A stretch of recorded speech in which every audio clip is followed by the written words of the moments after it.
Chapter 4. The sun rose upon a tranquil world, and beamed down upon the peaceful village like a benediction. Breakfast over, Aunt Polly had family worship. It began with a prayer built from the ground up of solid courses of scriptural quotations, welded together with a thin mortar of originality. And from the summit of this she delivered a grim chapter of the Mosaic Law, as from Sinai. Then Tom girded up his loins, so to speak, and went to work to get his verses. Sid had learned his lesson days before. Tom bent all his energies to the memorizing of 5 verses, and he chose part of the Sermon on the Mount, because he could find no verses that were shorter. At the end of half an hour, Tom had a vague general idea of his lesson, but no more, for his mind was traversing the whole field of human thought, and his hands were busy with distracting recreations. Mary took his book to hear him recite, and he tried to find his way through the fog. Blessed are the, poor. Yes, poor. Blessed are the poor, in spirit. In spirit. Blessed are the poor in spirit, for theirs. Blessed are the poor in spirit, for theirs is the kingdom of heaven. Blessed are they that mourn, for they I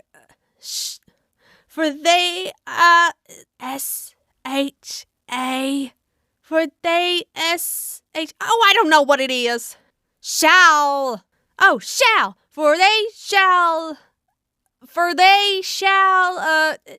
mourn, blessed are they that what? Why don't you just tell me, Mary? What do you want to be so mean for? Oh, Tom, you poor thick-headed thing. I'm not teasing you. I wouldn't do that. You must go and learn it again. Don't you be discouraged, Tom. You'll manage it. And if you do, I'll give you something ever so nice. There now, that's a good boy. All right, what is it, Mary? Tell me what it is. Never you mind, Tom. You know, if I say it is nice, it is nice. You bet you that's so, Mary. All right, I'll tackle it again. And he did tackle it again. And under the double pressure of curiosity and prospective gain, he did it with such spirit that he accomplished a shining success. Mary gave him a brand new Barlow knife worth 12.5 cents, and the convulsion of delight that swept his system shook him to his foundations. True, the knife would not cut anything, but it was a sure enough Barlow, and there was inconceivable grandeur in that. Though where the Weston boys ever got the idea that such a weapon could possibly be counterfeited to its injury is an imposing mystery and will always remain so, perhaps. Tom contrived to scarify the cupboard with it, and was arranging to begin on the bureau when he was called off to dress for Sunday school. Mary gave him a tin basin of water and a piece of soap, and he went outside the door and set the basin on a little bench there.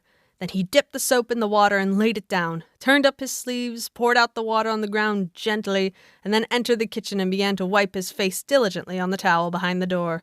But Mary removed the towel and said, "Now ain't you ashamed, Tom? You mustn't be so bad. Water won't hurt you." Tom was a trifle disconcerted. The basin was refilled, and this time he stood over it a little while, gathering resolution, took in a big breath, and began.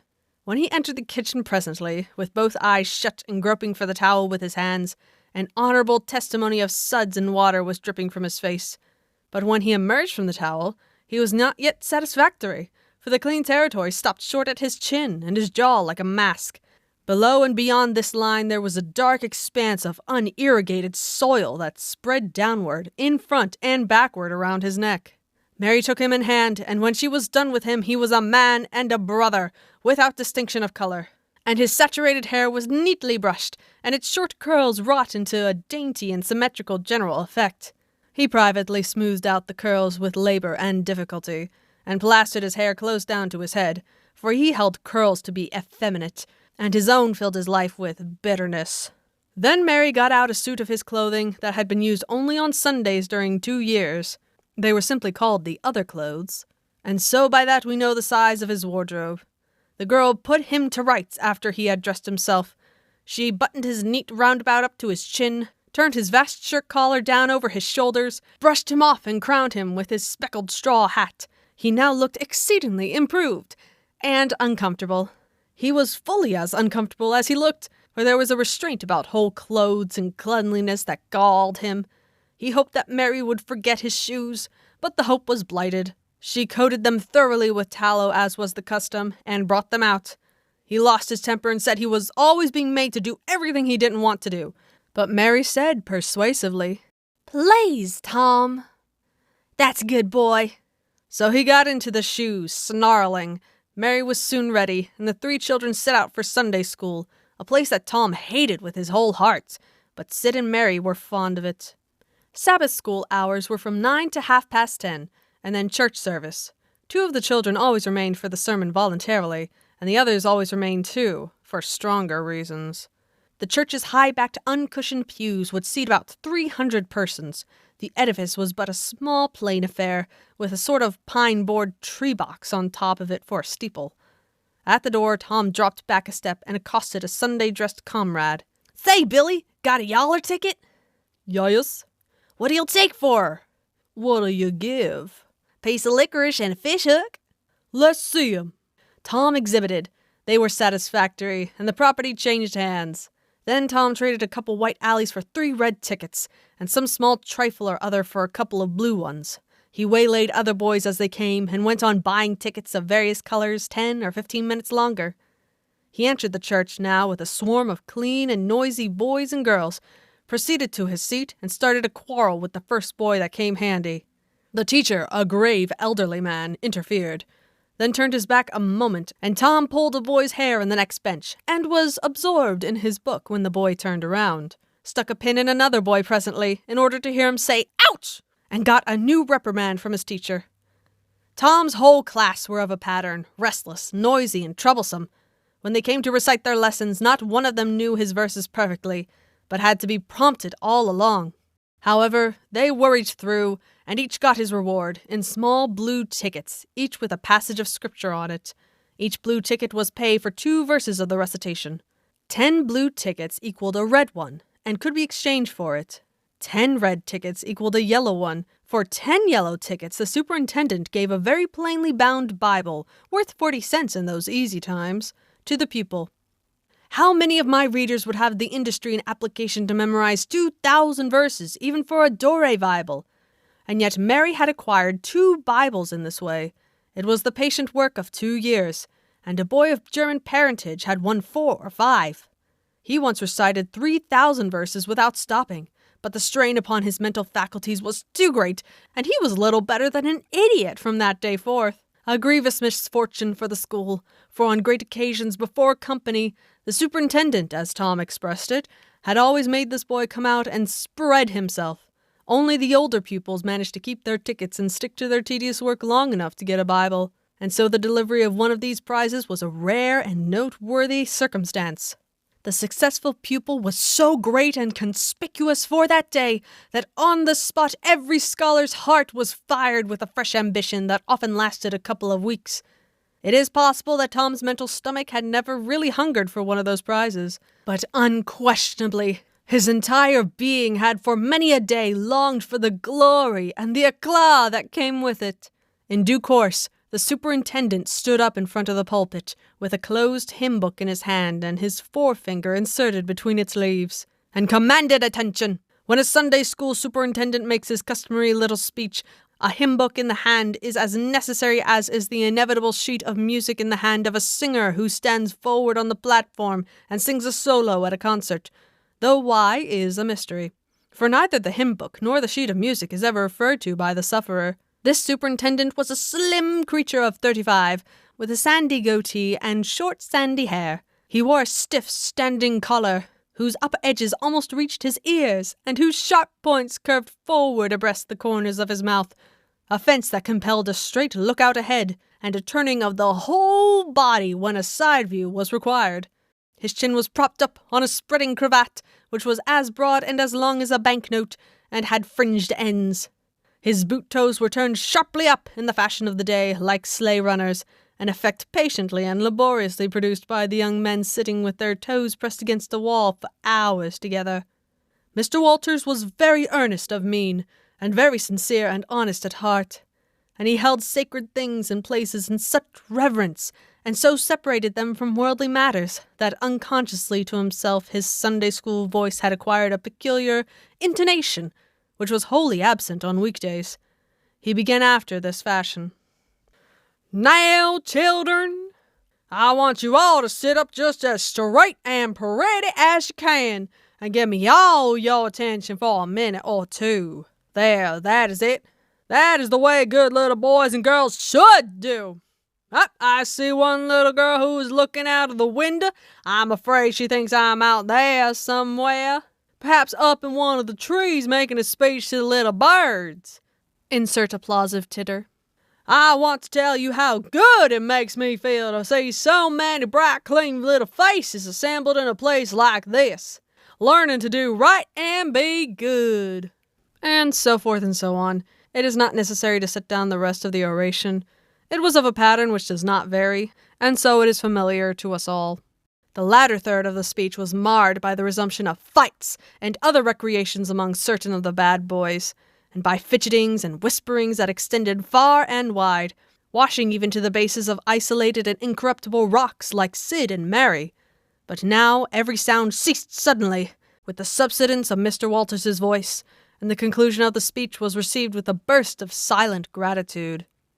A good part of the whispering had been occasioned by an event which was more or less rare, the entrance of visitors. Lawyer Thatcher, accompanied by a very feeble and aged man, a fine, portly, middle-aged gentleman with iron-grey hair, and a dignified lady who was doubtless the latter's wife. The lady was leading a child. Tom had been restless and full of chafings and repinings. Conscience-smitten, too, he could not meet Amy Lawrence's eye. He could not brook her loving gaze. But when he saw this small newcomer, his soul was all ablaze with bliss in a moment. The next moment he was showing off with all his might, cuffing boys, pulling hair, making faces. In a word, using every art that seemed likely to fascinate a girl and win her applause. His exultation had but one alloy, the memory of his humiliation in this angel's garden, and that record in sand was fast washing out, under the waves of happiness that were sweeping over it now. The visitors were given the highest seat of honor, and as soon as Mr. Walters's speech was finished, he introduced them to the school. The middle-aged man turned out to be a prodigious personage, no less a one than the county judge, altogether the most august creation these children had ever looked upon, and they wondered what kind of material he was made of, and they half wanted to hear him roar, and were half afraid he might, too. He was from Constantinople, 12 miles away, so he had travelled and seen the world. These very eyes had looked upon the county courthouse, which was said to have a tin roof. The awe which these reflections inspired was attested by the impressive silence in the ranks of staring eyes.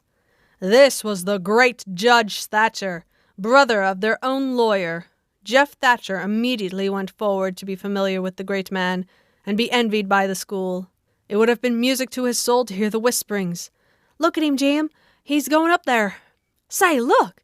He's going up to shake hands with him. He is shaking hands with him. By jings, don't you wish you was Jeff?"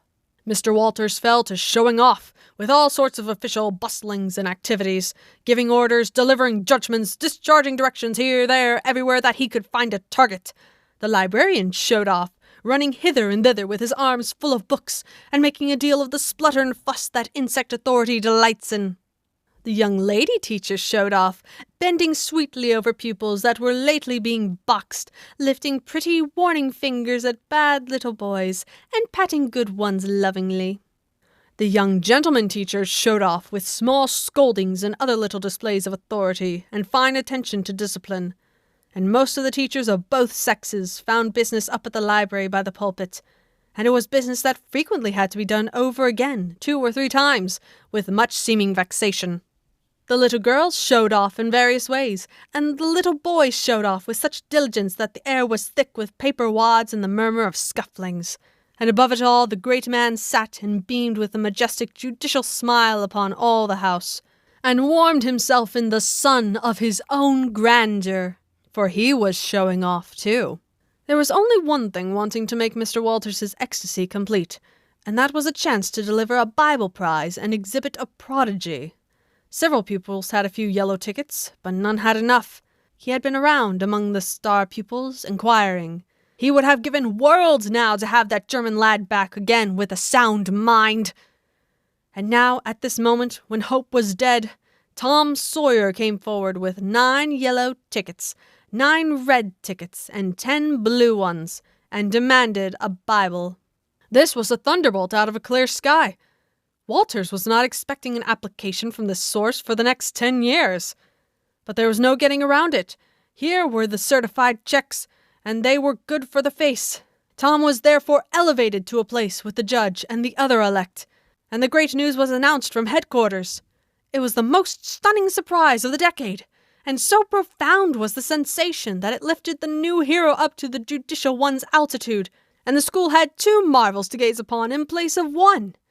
The boys were all eaten up with envy, but those that suffered the bitterest pangs were those who perceived too late that they themselves had contributed to this hated splendor by trading tickets to Tom for the wealth he had amassed in selling whitewashing privileges. These despised themselves as being the dupes of a wily fraud, a guileful snake in the grass. The prize was delivered to Tom with as much effusion as the superintendent could pump up under the circumstances, but it lacked somewhat of the true gush, for the poor fellow's instinct taught him that there was a mystery here that could not well bear the light, perhaps. It was simply preposterous that this boy had warehoused 2,000 sheaves of scriptural wisdom on his premises. A dozen would strain his capacity, without a doubt. Amy Lawrence was proud and glad, and she tried to make Tom see it in her face. But he wouldn't look. She wondered. Then she was just a grain troubled. Next, a dim suspicion came and went. Came again. She watched. A furtive glance told her worlds, and then her heart broke, and she was jealous and angry, and the tears came, and she hated everybody, Tom most of all, she thought. Tom was introduced to the judge, but his tongue was tied, his breath would hardly come, his heart quaked, partly because of the awful greatness of the man, but mainly because he was her parent. He would have liked to fall down and worship him if it were in the dark. The judge put his hand on Tom's head and called him a fine little man, and asked him what his name was. The boy stammered, gasped, and got it out. Tom? Oh, no, not Tom. It is Thomas. Oh, that's it. I thought there was more to it, maybe. That's very well, but you've another one, I dare say, and you'll tell it to me, won't you? Tell the gentleman your other name, Thomas, said Walters. And say, sir. You mustn't forget your manners. Tom Sawyer, sir. That's it. That's a good boy, fine, manly little fella. 2,000 verses is a great many. Very, very great many. And you can never be sorry for the trouble you took to learn 'em, for knowledge is worth more than anything there is in the world. It's what makes great men and good men. You'll be a great man and a good man yourself some day, Thomas. And then you'll look back and say, it's all owing to the precious Sunday school privileges of my boyhood. It's all owing to my dear teachers that taught me to learn. It's all owing to the good superintendent who encouraged me and watched over me and gave me a beautiful Bible, a splendid, elegant Bible, to keep and have it all for my own always. It's all owing to right bringing it up. That is what you will say, Thomas. And you won't take any money for those 2,000 verses. No, indeed you wouldn't. And now you wouldn't mind telling me and this lady some of the things you've learned? No, I know you wouldn't, for we are proud of little boys that learn. Now, no doubt you know the names of all the 12 disciples. Won't you tell us the names of the first 2 that were appointed? Tom was tugging at a buttonhole and looking sheepish. He blushed now, and his eyes fell. Mr. Walters's heart sank within him. He said to himself, it is not possible that the boy can answer the simplest question. Why did the judge ask him? Yet he felt obliged to speak up and say, answer the gentleman now, Thomas. Don't be afraid. Tom still hung fire. Now I know you'll tell me, said the lady. The names of the first 2 disciples were David and Goliath. Let us draw the curtain of charity over the rest of the scene.